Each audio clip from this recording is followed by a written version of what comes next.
Bismillahirrahmanirrahim. Assalamu alaikum students. Welcome to the world of English. In today's video, I'm going to teach you about phrase and clause, and apart from these types of clause will be discussed as well.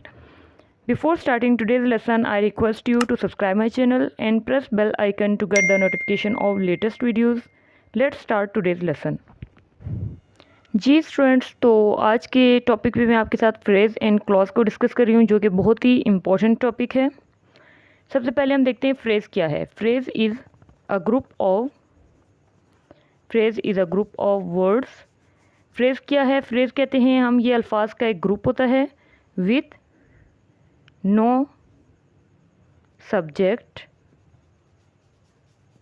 And verb combination. तो phrase क्या है? Phrase जो है ना, group of words होते हैं, अल्फाज का एक ग्रुप होता है। लेकिन क्या होता है कि ये जो अल्फाज के ग्रुप होते हैं, जो कि 3-4 या से ज़्यादा अल्फाज होते हैं, उनमें वर्ब एंड सब्जेक्ट नहीं होता। ठीक है, काम करने वाला ये जो मेन एक्शन होता है वो नहीं होता। इसीलिए कहा जाता है कि it doesn't give complete meaning alone. तो फ्रेज़ क्या है कि ये ग्रुप ऑफ वर्ड्स होता है with no subject and verb, इसलिए ये हमें कंप्लीट मीनिंग नहीं देता अकेले। अभी हम फ्रेज़ को एग्जांपल से समझते हैं। On the table and in the car etcetera. अब देखिए, ऑन द टेबल क्या है कि इट कंसिस्ट ऑफ 3 वर्ड्स। ठीक है, इसमें 3 वर्ड्स हैं, on the end table. And ये क्या है? ये एक फ्रेज़ है, मीन्स कि मेज़ पर। और इसमें अगर हम देखें तो there is no subject and verb, इसमें कोई सब्जेक्ट एंड वर्ब नहीं है, इसलिए हमें कंप्लीट मीनिंग नहीं देता। इन द कार में ये भी एक क्या है? फ्रेज़ है। अभी ये कंप्लीट में एग्जांपल लिखती हूँ। She wrote an interesting story. उसने एक दिलचस्प कहानी लिखी। अब देखिए, इस सेंटेंस में एन इंटरेस्टिंग स्टोरी क्या है? इसको हम कहेंगे कि ये एक फ्रेज़ है। ठीक है, एन इंटरेस्टिंग स्टोरी क्या है? ये एक फ्रेज़ है। अगर ये अकेले हो एक दिलचस्प कहानी, तो ये हमें कोई मीनिंग नहीं दे रहा। ठीक है, जब तक कि इसके साथ सब्जेक्ट एंड वर्ब ना हो। अब नेक्स्ट एग्जांपल अभी हम देखते हैं। Ali give Ahmad a cup of tea. Ali ने अहमद को चाय का एक कप दिया। अब इस सेंटेंस में अगर हम देखें, अ कप ऑफ टी क्या है? ये ग्रुप ऑफ वर्ड है। और ये क्या है? इस पूरे सेंटेंस में इसको हम कहेंगे कि ये एक फ्रेज़ है। तो जो फ्रेज़ होते हैं वो क्या होते हैं? हमें कंप्लीट मीनिंग नहीं देते, ये जस्ट ग्रुप ऑफ वर्ड होते हैं। जैसे कि एग्जांपल्स हमने डिस्कस किए, on the table, in the car, an interesting story, a cup of tea, these all are examples of phrase. Next हम देखते हैं व्हाट इज़ क्लॉज। क्लॉज क्या है? क्लॉज की डेफिनेशन है, clause is a group of words. ये भी अल्फाज का एक ग्रुप है with subject and verb combination. तो क्लॉज का अगर हम देखें, क्लॉज किसको कहते हैं? Clause is also a group of words, but ये जो ग्रुप ऑफ वर्ड्स होते हैं इनका अपना एक सब्जेक्ट होता है और साथ में वर्ब होता है, जो कि सेंटेंस को एक मीनिंगफुल एंड कंप्लीट सेंटेंस बनाता है। क्लॉज क्या करता है कि ये हमें कंप्लीट मीनिंग देता है। क्लॉज एंड फ्रेज में यही डिफरेंस है कि phrase is a group of words with no subject and verb, and clause is a group of words with subject and verb. इसके अलावा हम अगर देखें तो it gives means clause gives complete meaning. Clause क्या करता है कि ये हमें एक कंप्लीट मीनिंग देता है। ठीक है, मीन्स कि इसमें सब्जेक्ट एंड वर्ब को यूज़ होता है एंड ये अकेले हमें कंप्लीट मीनिंग देती है। अभी मैं एग्जांपल से इसको एक्सप्लेन करती हूँ।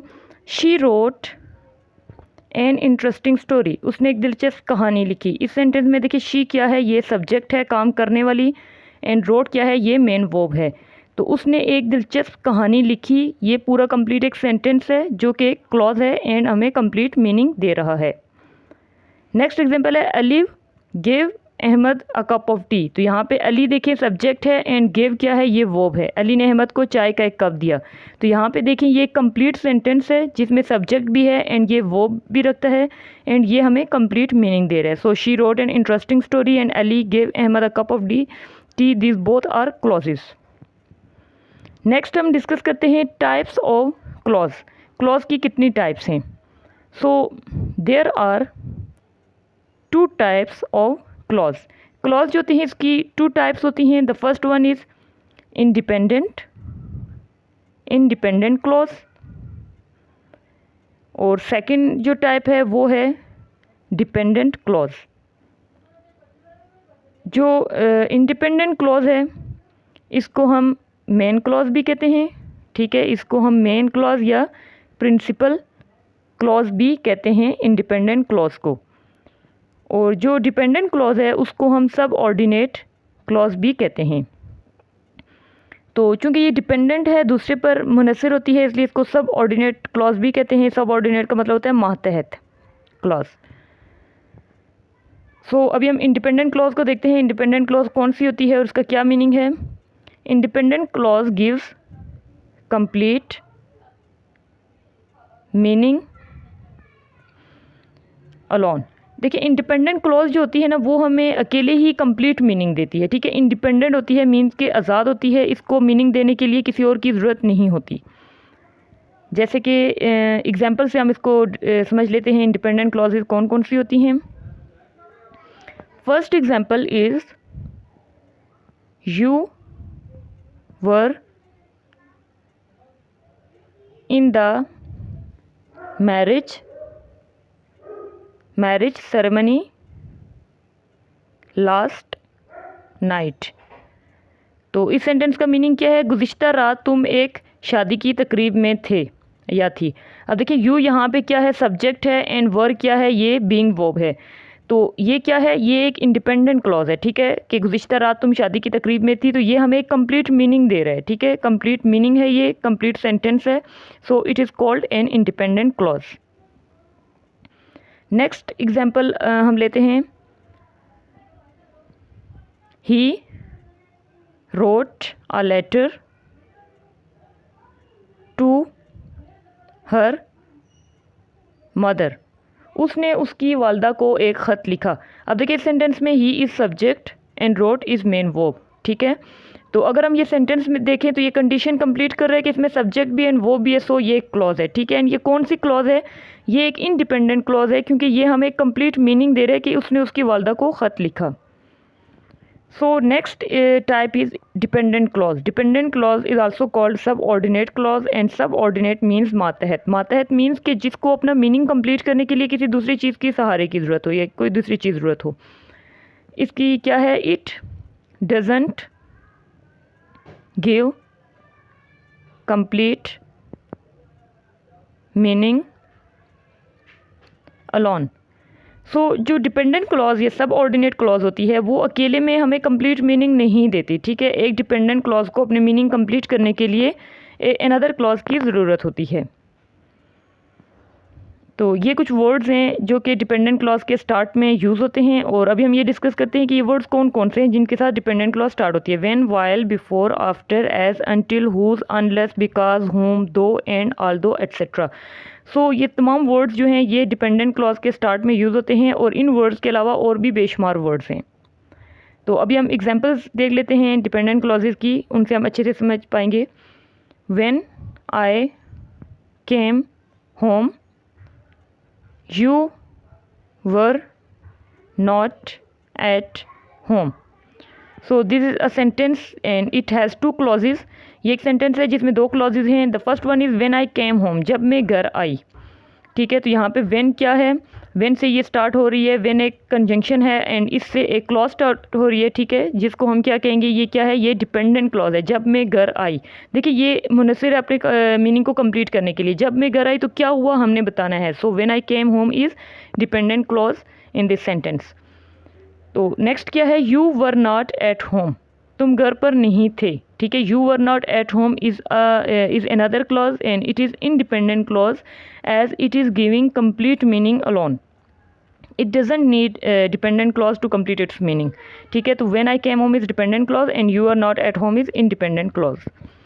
Next example is I don't eat junk food because it upsets my stomach.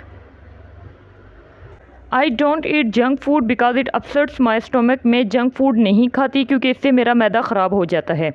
अब देखिए इस सेंटेंस में आई डोंट ईट जंक फूड, अगर हम इसको देखें ना तो ये क्लॉज है, इसमें आई सब्जेक्ट है एंड ईट मेन वर्ब है। तो ये अकेले ही अगर यहीं तक सेंटेंस कंप्लीट हो जाए तो it's complete sentence which is giving complete meaning कि मैं जंक फूड नहीं खाती। So it is independent clause, ठीक है।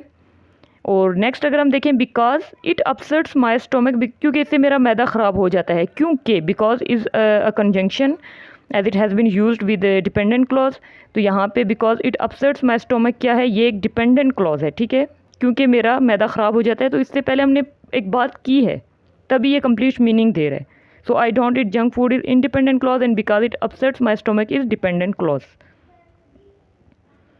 नेक्स्ट एग्जाम्पल हम लेते हैं he met a boy whose father was abducted। अब देखिए ये कंप्लीट सेंटेंस है and it has two clauses. The first one is he met a boy, वो एक लड़के से मिला, ठीक है। He is subject and met is second form of verb, वो एक लड़के से मिला। अब देखिए यहाँ पे अगर हम देखें तो ये मीनिंग कंप्लीट दे रहा है, ठीक है। वो एक लड़के से मिला, सो इट इज़ इंडिपेंडेंट क्लॉज। ये एक आज़ाद क्लॉज है जिसको मीनिंग कंप्लीट करने के लिए किसी दूसरी क्लॉज की ज़रूरत नहीं। So he met a boy is an independent clause. Second is whose father was abducted, जिसके वालिद को अगवा किया गया था। अब देखिए जिसके वालिद को, यहाँ पे हुज जो है ये कंजंक्शन यूज़ की है हमने डिपेंडेंट क्लॉज से पहले, क्योंकि ये कंप्लीट मीनिंग हमें नहीं दे रही। It is dependent on independent clause to give complete meaning. So whose father was abducted is dependent clause and he met a boy is independent clause.